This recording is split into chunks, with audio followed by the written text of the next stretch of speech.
Hey everyone, it's Maribel Blue with a new Pathetically Unfiltered. If you are new here to this channel, welcome. Be sure to hit that subscribe button and hit the bell notification so that you will get notified when I upload a new video. And if you are not new, welcome back. Just a moment to say thank you for everyone who has been watching and really helping the numbers on this channel. I appreciate you so much. And please note, I am having a fundraiser in my Servboxx store. That direct link to that box will be below in the description, where you can buy a box set of soap and lotion and a loofah scrub and anything else you want to add on to your order. These are all pre-orders, so please note that when you are making this order, and thank you for supporting small business. So let's get started with Melania. Melania gave a very unusual speech, as everybody has been noting here on social media, either TikTok, YouTube, wherever it is that you get your social media news. Now, shout out to Blue Horizon, who screenshot these tweets from this Amanda Ungaro, I think her name is. I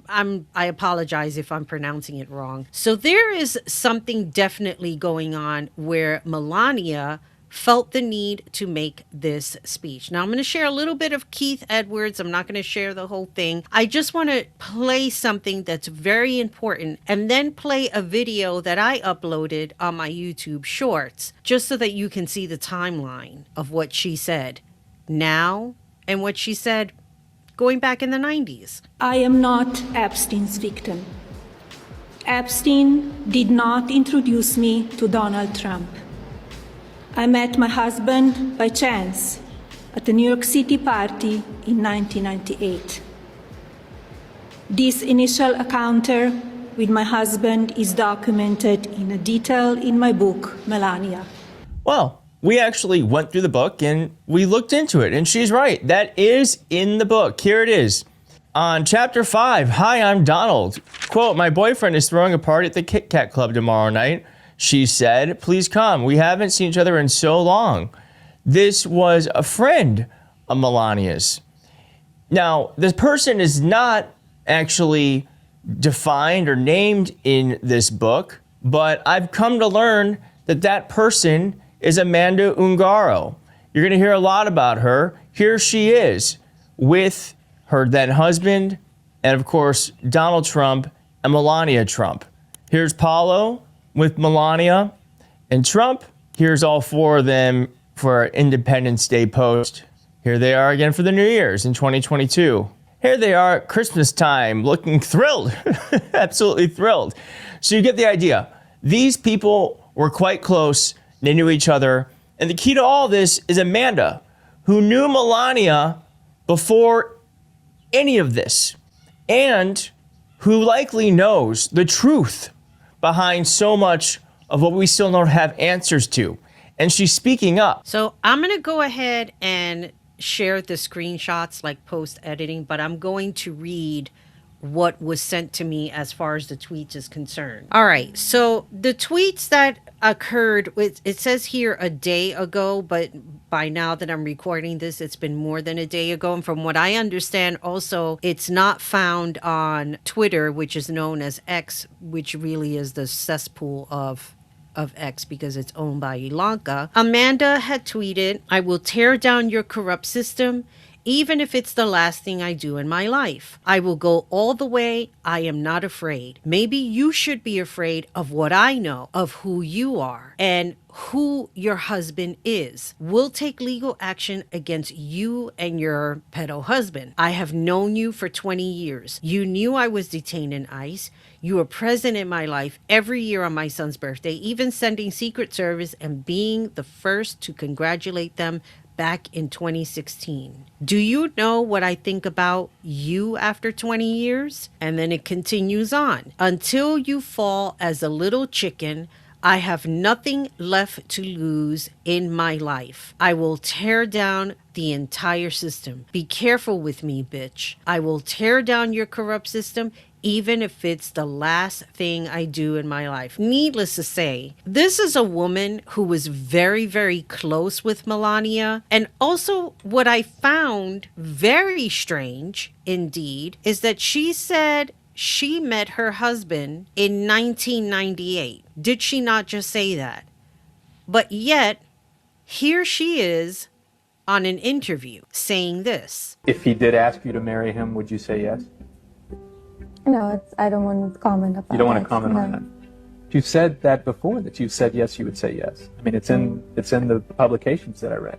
Yes, but that was misunderstood or something. So I didn't. So you they changed your didn't- mind. You don't want to marry the guy. I didn't change my mind, but I just don't want to go out with it. Donald Trump's name is synonymous with a lot of things, but not the least of which is the phrase prenuptial agreement. You know what that is? Yes, I know what is it. Given his history with acrimonious divorces, with bitter divorces, would you even consider signing one with him? You know, everybody has different opinions. So let's see what's happened. Different opinions about About the prenuptial agreement, about sign it, not to sign it. Everybody decided what's, what is inside of them. so you're not ruling out anything. No. So it's funny that she said she met him at a party by chance in 1998, but yet there's interview surfaces from 1996, obviously already in a relationship with him. Melania Trump walked up to a podium this week and did something no First Lady has ever done. She denied knowing Jeffrey Epstein, unprompted, unscheduled, a surprise press conference, just to say, I was not his victim, I was not his participant. The lies linking me with the disgraceful Jeffrey Epstein need to end today. I never been friends with Epstein. Donald and I were invited to the same parties as Epstein from time to time, since overlapping in social circles is common in New York City and Palm Beach. To be clear, I never had a relationship with Epstein or his accomplice, Maxwell. My email reply to Maxwell cannot be categorized as anything more than casual correspondence. My polite reply to her email doesn't amount to anything more than a trivial note. I call on Congress to provide the women who have been victimized by Epstein with a public hearing specifically centered around the survivors. Give these victims their opportunity to testify under oath in front of Congress with the power of sworn testimony. Each and every woman should have her day to tell her story in public if she wishes, and then her testimony should be permanently entered into the congressional record. Washington didn't know what to make of it, but within hours, a verified account on X bearing the name Amanda Ungaro fired back with a public threat, claiming 20 years of proximity to the First Lady and promising to, quote, expose everything she knows. You haven't heard of Amanda Ungaro, but she says she's been in the room for 20 years. She's Brazilian, a model, and she was pulled into the American dream the same way Melania was by the same man, Paolo Zampoli, modeling agent, Trump loyalist, the man credited with discovering Melania, bringing her to America, and handing her quite literally to Donald Trump. Zampoli found Ungaro too, recruited her, brought her over. And for years, she says, she sat at the same table, the Mar-a-Lago table, the New Year's Eve table, the one with Donald and Melania at the head of it. She and Zampoli were together for years. They separated in 2023. But the memories, those she kept. I have to say that all of this is quite disturbing because this is an underworld that most of us are not privy to. Jeffrey Epstein was clearly running some kind of underground empire and offering young girls to perverted men who acted like they were just these happily married people while their wives remain clueless. I want to believe that their wives were clueless, but at the same time, I have trouble believing, if these men were actually married to women and had like the Beard family, you know what I mean? The wife, the kids, the pets, whatever the case is, so that when they went out in public, they looked like presentable people. But in the background, They're dirty, disgusting people with the R word and with the P word. I'm trying to keep this as clean as I can. When you come out and you give this speech and you're trying to present yourself like, hey, listen, I wasn't involved in this. I don't know what anybody is talking about. We just happen to be at the same parties. I mean, like, really? Whether or not sometimes pictures doesn't make you look good or truthful when you're running around with a person who is a known convicted offender. I'm talking about Jeffrey Epstein. I'm not talking about Donald Trump, just to be clear. So when you say, oh, well, we just happen to run the same circles. If Jeffrey Epstein was holding a party and you were invited to that party, you're not just running the same circles. You're answering an invitation of said person and going to that party. So don't act like you didn't know who he was, or he just happened to be at the same party that you're at the same party. It doesn't make any sense. And for a woman to come out and say, I know who you are. We've been friends for the last 20 years. I'm not afraid of you and I will expose everything. This is a person who in her heart believes she has nothing to lose. She probably already took care of what she needed to take care of.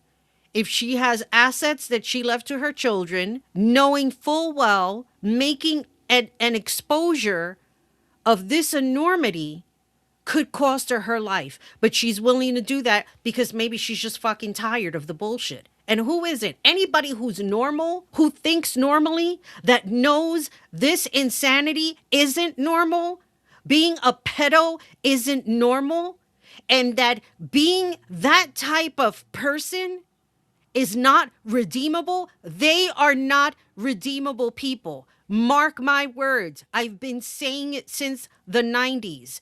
Pedos are not redeemable people.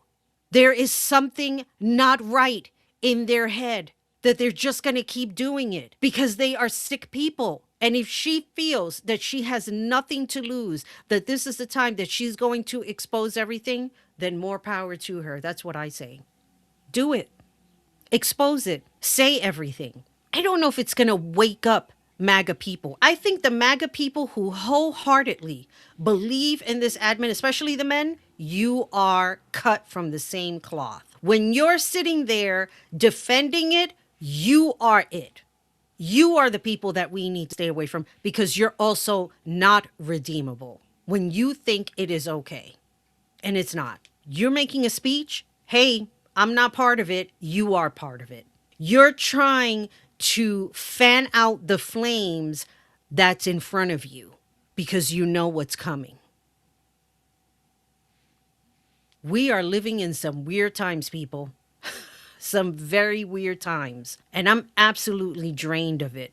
I really am. There's other content that I want to record and I have not gotten a chance to do it. There's another video that I'm going to put up with the TikTok Streets edition. There's another video that's going to go up soon with that. So please give me some time because in between everything else that I'm doing and coordinating this fundraiser, it's just been a lot. And I appreciate all of you for really supporting this channel. It means the world to me. So I'm going to leave it at that. You must be a subscriber in order for you to comment. And with all that being said, this is Maribel Blue signing off. As always, remember, be good to yourself, be good to each other, and most importantly, take care of you. Bye, everybody.